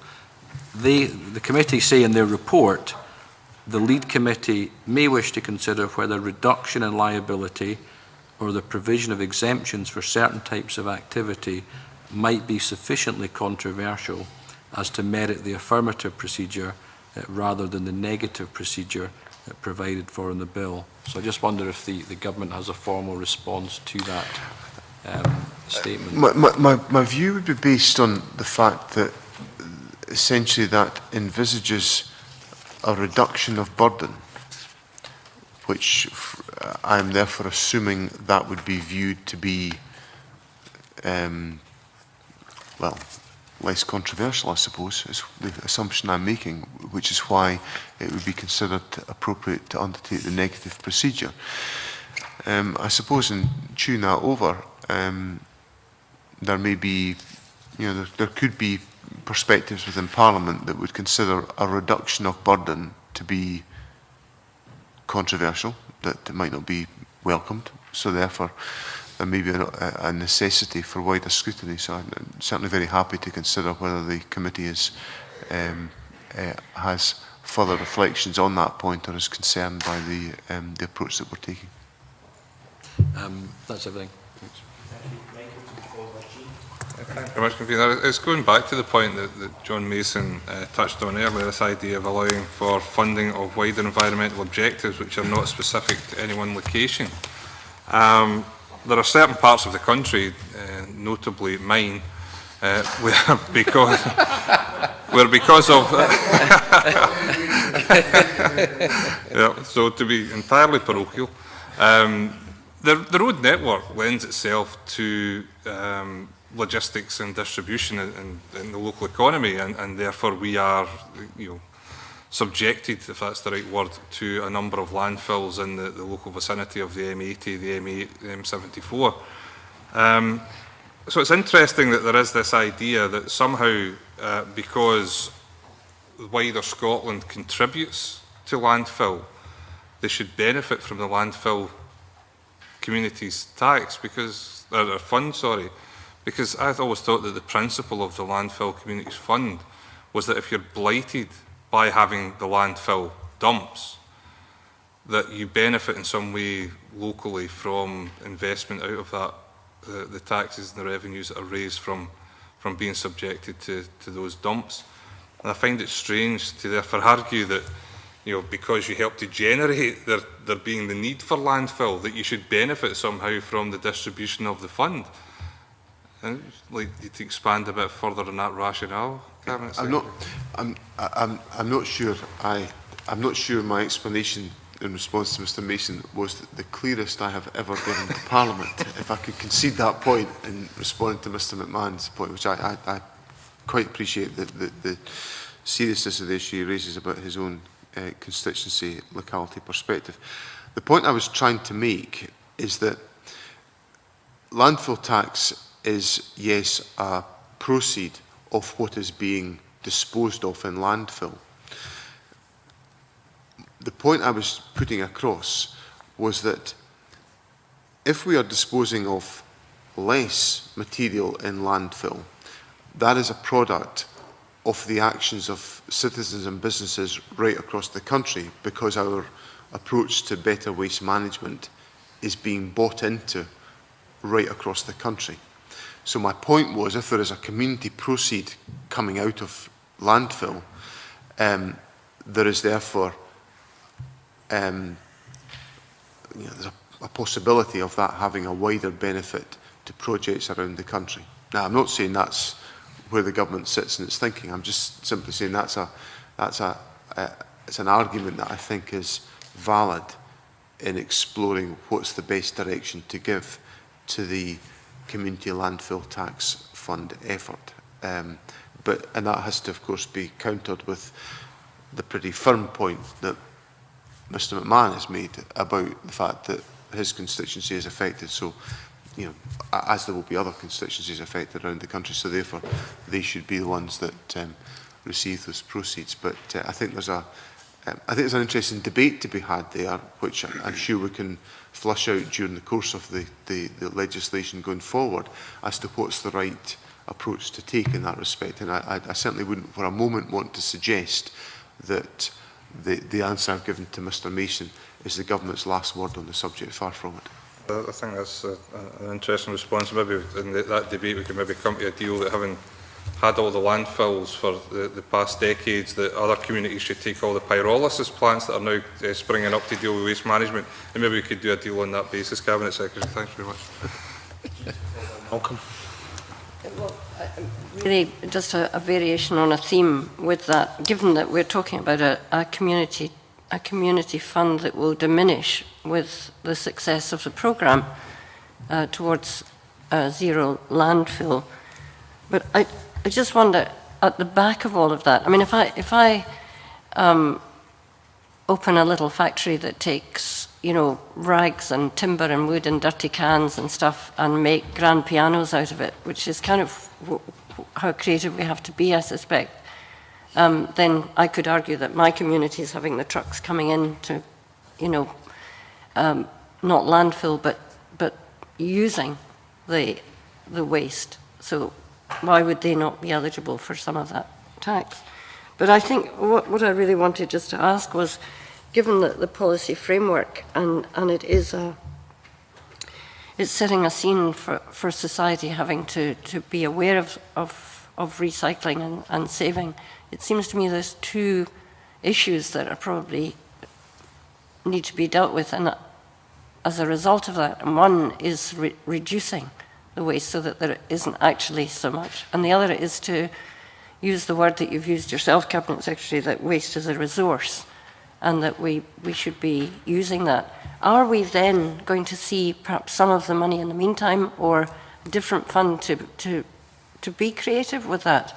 That, you know, there are colleges throughout Scotland with product design or industrial product design of various ways of actually using waste. Essentially, a lot of the activity that is envisaged in the point that Jean Urquhart has made is essentially encapsulated in the role of Zero Waste Scotland. That is the function of that organisation, to essentially work with partners and in some circumstances to be supported by Scottish Enterprise or Highlands and Islands Enterprise in developing business propositions that would emerge from those types of activities. So the answer is yes, that the whole, you know, getting a focus within society on reuse, adaptation, redeployment of resources for which a primary function is no longer required in a particular area is all part and parcel of what we are trying to encourage in terms of the zero waste agenda. I think it goes, well, it involves reduce, reuse, recycle is, I think, the mantra that Mr Lockhead has put forward. I'm not sure if it's in that order, but hopefully it is.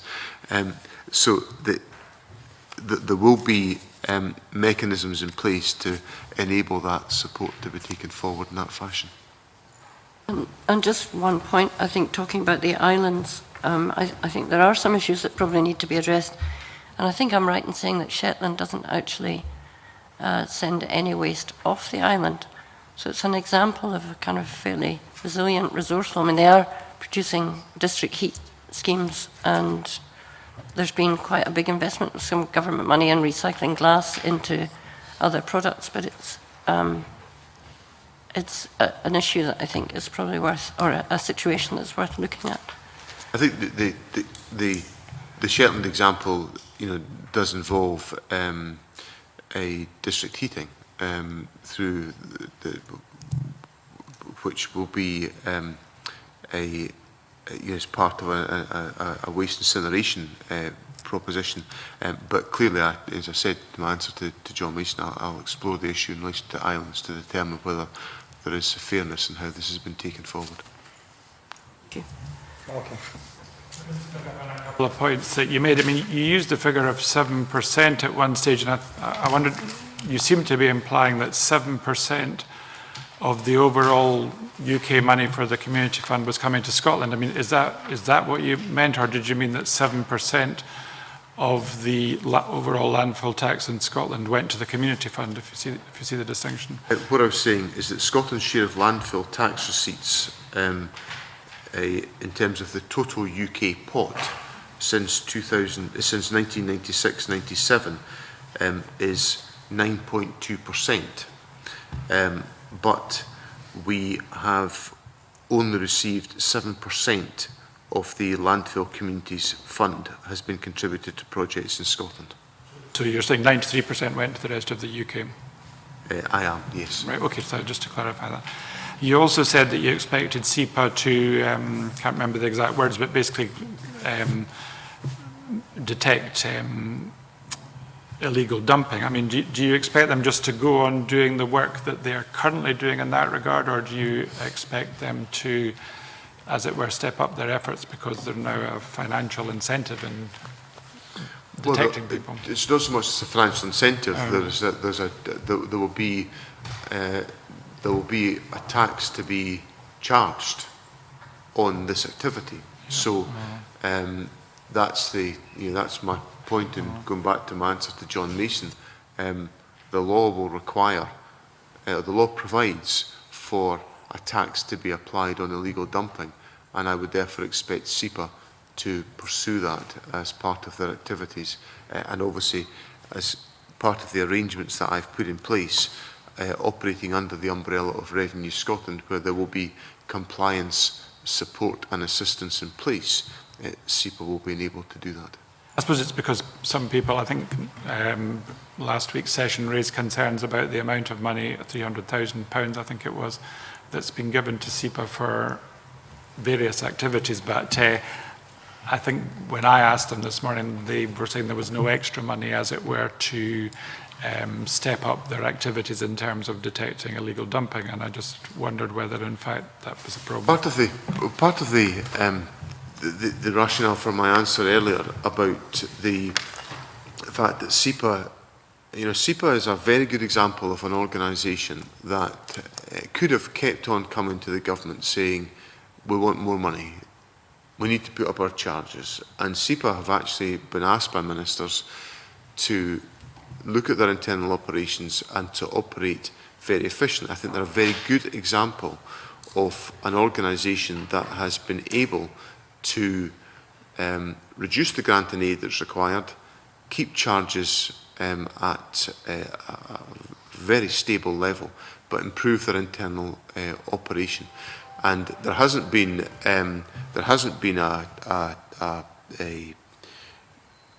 not taking the option of just thinking, right, we must go and ask for more money. They've just got on with making themselves more efficient. So I'm very confident that SEPA can operate in that fashion. But if they had enforcement powers, would the situation change there? Would that require, I mean, I don't know when a decision is going to be made about that, but that seems to be a matter of doubt at the moment. But if they did have enforcement powers, would that require extra resources at that point? Now, on the SEPA already can fine illegal dumpers, and they do so. But what this is providing for is a tax charge that can be applied into the bargain. So I'm confident that SEPA is operating in the space that would enable them to act in this fashion. Okay, I mean, I suppose Jamie Hepburn's raised this already. The big question in terms of the effect on the budget is the block grant adjustment. I think I asked your officials about this 2 weeks ago and got it all wrong. So now that I have fully understood it. I suppose, would it be right to say that your opening position might well be that really there should only be a block grant adjustment of £40 million because that is what is envisaged as the amount of money you will raise in the long run from this tax? I think that would be a very reasonable conclusion to reach in the negotiations. I'll offer that as my closing position to the United Kingdom government. That 40 million figure, is that based on the zero waste plan says 5% of waste going to landfill by 2025? Is that 40 million figure based on the assumption that it would be 5%? Yes. Obviously, you know, when we get to calculations in 2025, based on the 5% figure, we are putting in place a number of assumptions to arrive at that figure, but that's the basis of it. Yes. And you've said that you won't impose lower rates, but in terms of, I mean, it would be quite tempting to impose higher rates because you would think that would then be an incentive not to use landfill, but I suppose the considerations are, we've already discussed cross-border.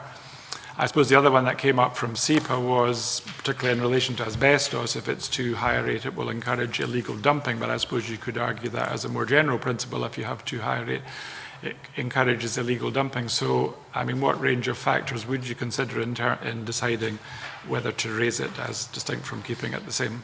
Well, in a sense, I have to be mindful of all of these different factors. I have acknowledged that there can be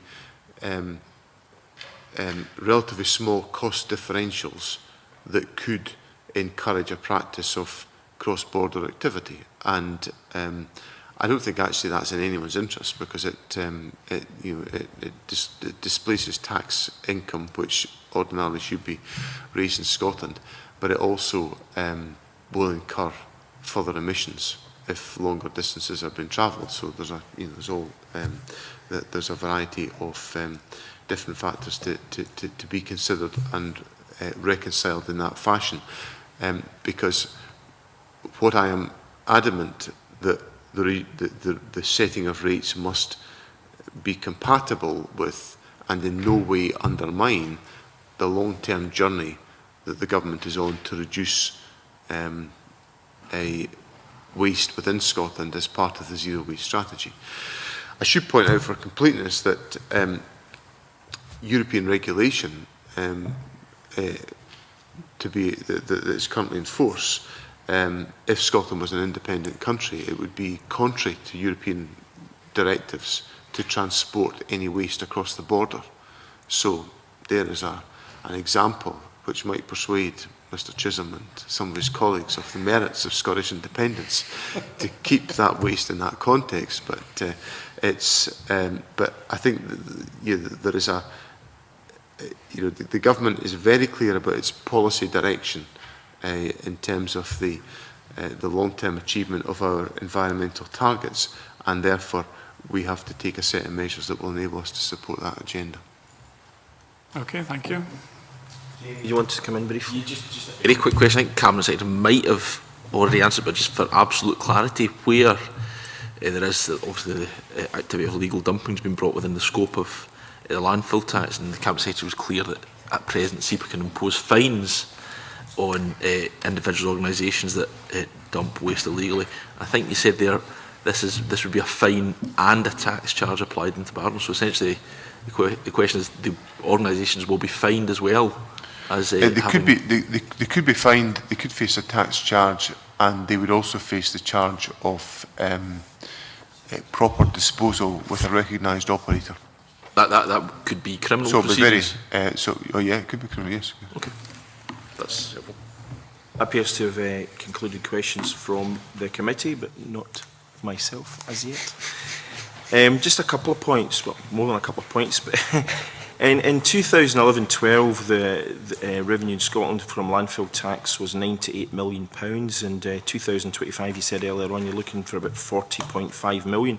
I don't want to take issue again with Malcolm's figures, but would that not mean you'd be looking for about a block grant adjustment of about 57.5 million?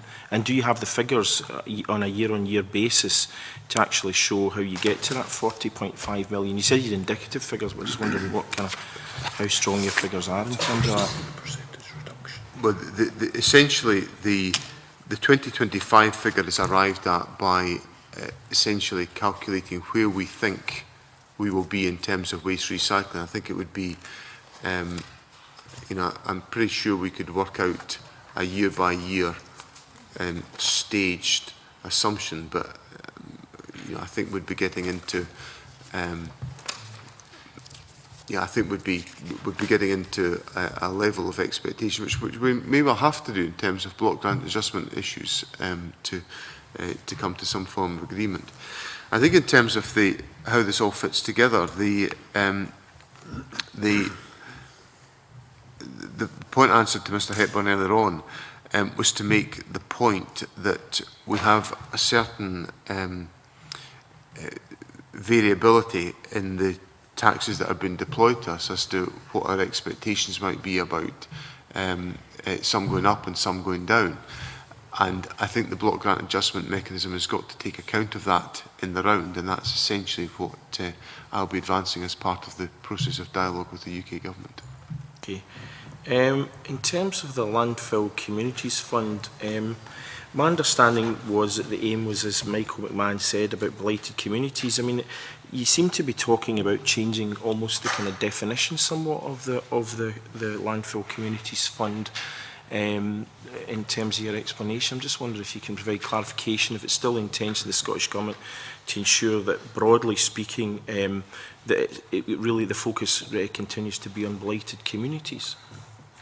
I realise there will be some flexibility, but that should be the core of that fund.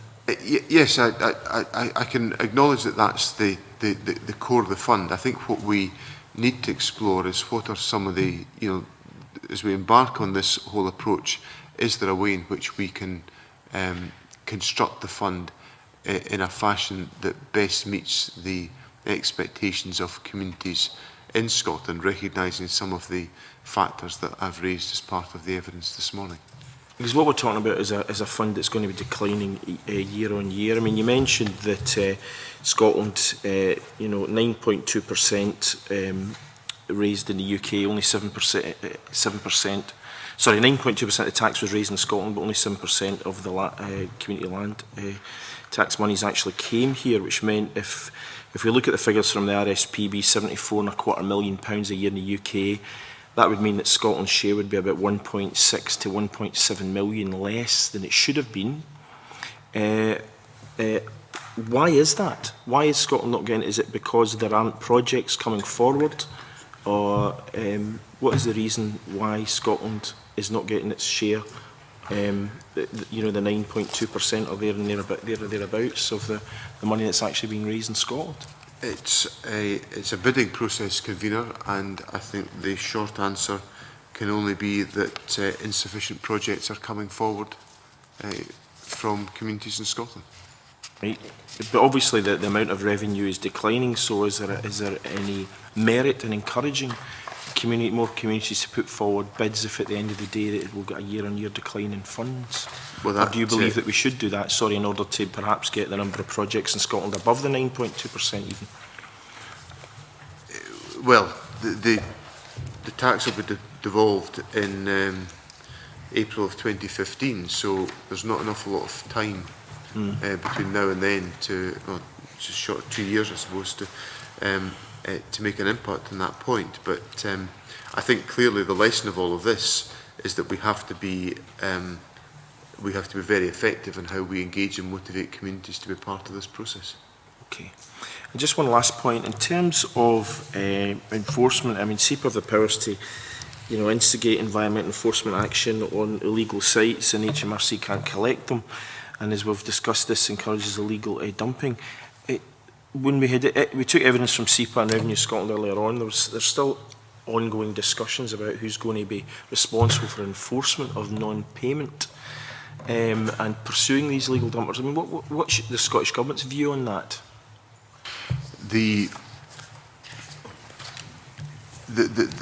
We're essentially, the way I envisage this is that the framework is being put in place under the auspices of Revenue Scotland, who will be using SEPA as essentially the contact point for collecting the tax and for administering the tax and for ensuring that the tax is properly collected. I think would be the most effective way of explaining that. Okay, well, thank you for that clarification. Okay, well, that has concluded questions for this session. I'd like to thank the Cabinet Secretary and his officials this morning, and also for members for their questions. At the start of the meeting, the committee agreed to take the next item in private, therefore now close the public part of the meeting. I'd like to just allow a couple of minutes break to allow the public and the official report to leave.